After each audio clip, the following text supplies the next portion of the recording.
आशीर्वाद का भी कोई महत्व होता है, जैसे आयुष्मान भव, सौभाग्यवती भव, चिरंजीवी भव, ऐसे? ये सब केवल बातों के हैं। शरीर कभी चिरंजीवी आज तक हुआ है किसी का? कौन ने चिरंजीवी का आशीर्वाद देता है? कोई हुआ चिरंजीवी? कि आपको सृष्टि में दिखाई दे रहा है क्या चिरंजीवी हुआ? सब मरते हैं, इसका नाम मृत्यु लोक है। ये केवल व्यवहार के आशीर्वाद है। सुखी रहो, चिरंजीवी भव, आनंद लो। लेकिन भजन न करो तो आनंद मिल जाएगा क्या? भगवान का चिंतन न करो तो सुखी हो जाओगे क्या? संसार के चिंतन से सुखी हो जाओगे? चिंता, शोक, भय, उद्वेग, मृत्यु, जन्म, ये बार बार प्राप्त होंगे जब तक भगवान की शरण में नहीं होगे। ये व्यवहारिक शब्द है आशीर्वाद, ये सत्य शब्द नहीं है। सत्य है राम, हरि, कृष्ण।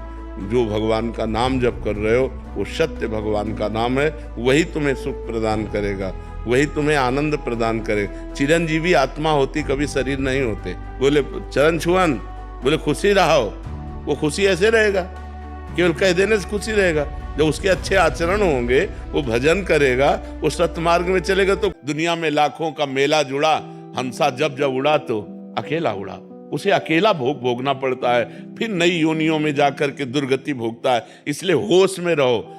जो पूर्व पाप का कर्म है उसे भोग लो हंसते हुए। आगे कोई पाप मत करो, नाम जप करो और अच्छे आचरण करते हुए विजय को प्राप्त हो। परमात्मा ने तुम्हें खेती दे दी और बीज दे दिया, अब बोते क्या हो ये तुम्हें देखना। कर्म बोते हो या पुण्य? गन्ना बोगे तो गन्ना मिलेगा, बम्बूल बोगे तो बम्बूल मिलेगा। आनंद आता है कि नहीं?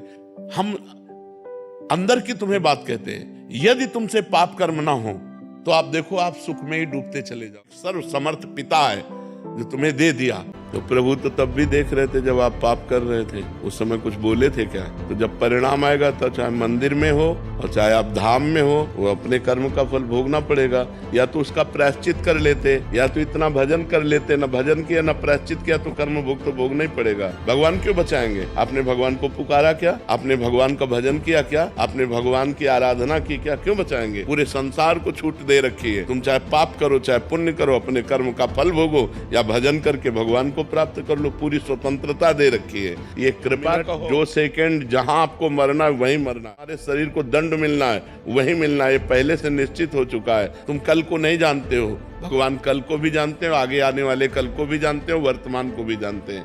तो इसलिए जो हो रहा है वो अवश्य होगा, जो नहीं होना है वो कदापि नहीं होगा।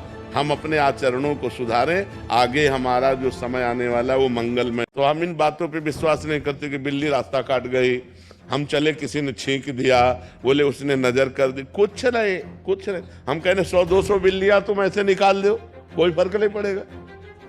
ये सब फालतू की बातों में ध्यान नहीं। उपवास है, राधा राधा राधा नाम जप करो, कोई अमंगल नहीं कर सकता। मंगल भवन है भगवान, अमंगल हारी है भगवान। तो भगवान का नाम स्मरण करते हुए चलो, भगवान का नाम स्मरण करो। किसी की नजर नहीं लगने वाली।